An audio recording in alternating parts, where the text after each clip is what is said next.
환자 1명에게 마약류 식욕 억제제를 무려 3,500정 넘게 처방해준 한 50대 의사가 있습니다. 이런 비상식적인 치료에 법원이 벌금형을 내렸습니다.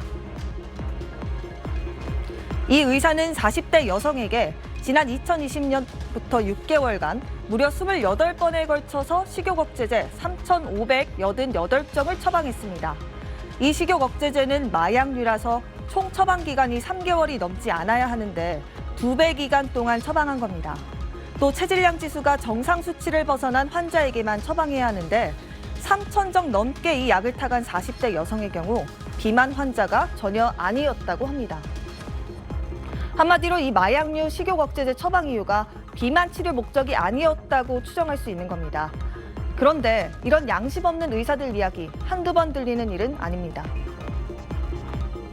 최상급으로는 먹을 정도는 아니죠. 그런데 나이 노력에 불구하고 안 빠지거나 계속 찌고 있다면 이렇게 처치가 필요할 수 있다는 거고. 식욕 조절하는 목적이 일단 지금 크니까 빼려고 하는 것보다는 그래서 식욕 조절하는 약하고 위장약. 다이어트 약 지어달란 환자 요구에 쉽게 약 지어주는 이런 의사들 덕에 1년 동안 식욕 억제제를 16,300여 정이나 구매한 30대 남성도 있었습니다. 이런 처방이 더 큰 문제가 되는 건 이렇게 유통된 마약류 식욕 억제제 중 일부가 SNS를 통해 불법 재판매된다는 겁니다. 병원 처방 시 알약 한 정당 약 1,000원이지만 웃돈까지 얹어서 4,000원에서 8,000원의 거래가 이뤄집니다. 이거 처음 별로 안 드셔보셨으면 이렇게 두 개로 나눠서 있잖아요. 간식 쪼개서 드시는 게 나으시 부르는 건 쉬울 게 없겠어요. 이거 불법으로 사고 팔고 하면 안 되는 건 알고 있었던 거예요? 그러니까 그건 알고 있었어요. 약 거래 자체부터 솔직히 좀 껄끄럽겠는데. 마약류 식욕 억제제를 먹고 환각 상태에서 범죄를 저지르는 경우도 사회적 문제입니다. 제주 서귀포시에선 지난 3월 한 20대 여성이 운전하던 중 경찰차와 승용차 등 차량 6대를 들이받았습니다.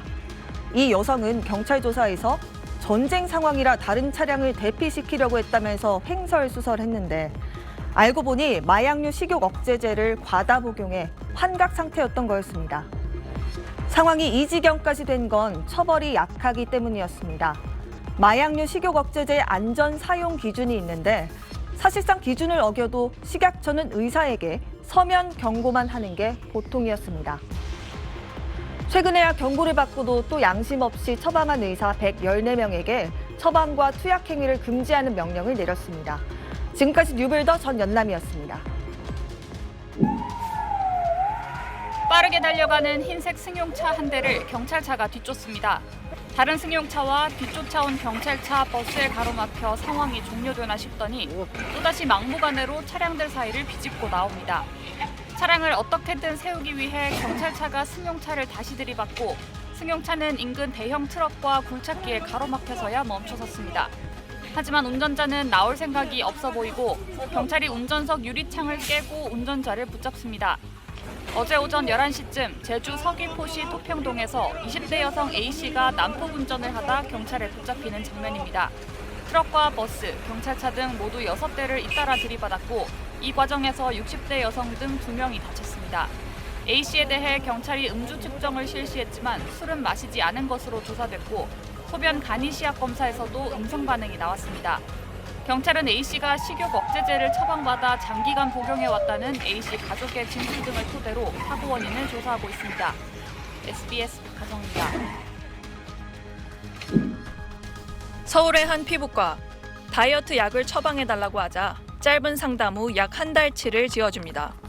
마약 성분인 펜터민이 포함된 식욕 억제제로 나비약, 눈사람 약이라고도 불리는데 중독성의 우울증, 환각 등 우려가 있습니다. 따라서 안전사용 기준에 따라 체질량 지수 30 이상 환자에게만 처방해야 하는데 그보다 훨씬 낮은 19인 걸 확인하고도 약을 처방했습니다.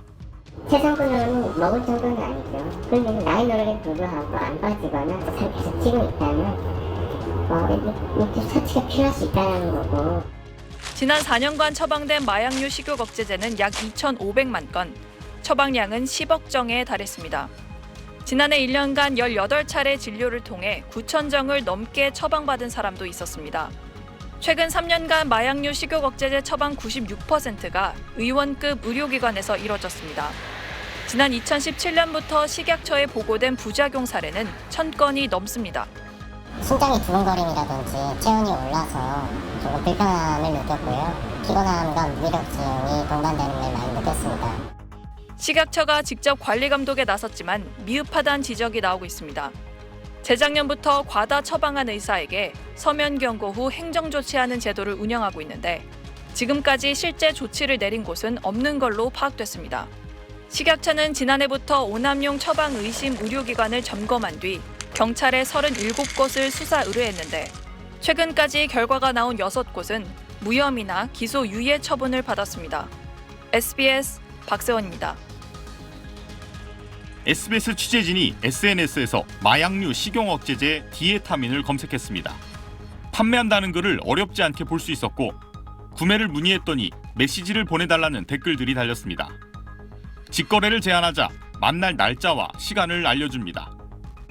약속 장소에서 만난 판매자는 사용 방법을 설명해줬고 이거 처음 별로 안 드셔보셨으면 이렇게 두 개로 나눠서 있잖아요. 간식 쪼개서 드시면 나으시 두르는 건 되게 쉬웠게 없었어요. 처방받은 약을 재판매하는 거라고 털어놨습니다. 처방받아서 이렇게 남는 거 판매하시는 네, 지금 먹다가 남아가지고. 그러면 그 계정은 거래하시려고 따로 이렇게 네, 예전에 만들어놨다가. 또 다른 직거래 약속 장소. 유난히 앳된 외모의 판매자는 고등학생입니다. 이거 불법으로 사고 팔고 하면 안 되는 건 알고 있었던 거예요? 그거 알고 있었어요. 약 거래 자체부터 솔직히 좀 껄끄럽게 했는데. 병원에서 손쉽게 처방을 받아 구할 수 있다 보니 돈벌이에 사용되는 겁니다. 그냥 필요할 때 그렇게 갖고는 있어요. 저는. 그러니까 돈 필요할 때 이렇게 들어오는 걸로 용돈하고 하는 거예요? 그래요. 처방받은 거라도 마약류 약품을 재판매하거나 사는 행위는 마약류 관리법 위반으로 5천만 원 이하의 벌금 또는 5년 이하 징역에 처해질 수 있습니다. 처방이 금지된 만 16세 이하 청소년들이나 복용량 제한에 걸려 병의원에서 약을 구하지 못하게 된 사람들이 약을 더 찾게 되면서 불법 거래 가격은 크게 올랐습니다. 한 알에 1,000원인데 보통 이렇게 재판매할 때는 한 알에 5,000원에서 6,000원 이렇게 5배에서 6배 정도 이렇게 차익을 남기는 거고. 식약처 제대로 된 대책 관리 등 식욕제제 관리에 대한 전면적인 재검토가 필요합니다. 오남용 위험성의 불법 거래가 만연하는 만큼 마약류 식용 억제제에 대한 관계 당국의 철저한 관리가 필요해 보입니다. SBS 김민준입니다.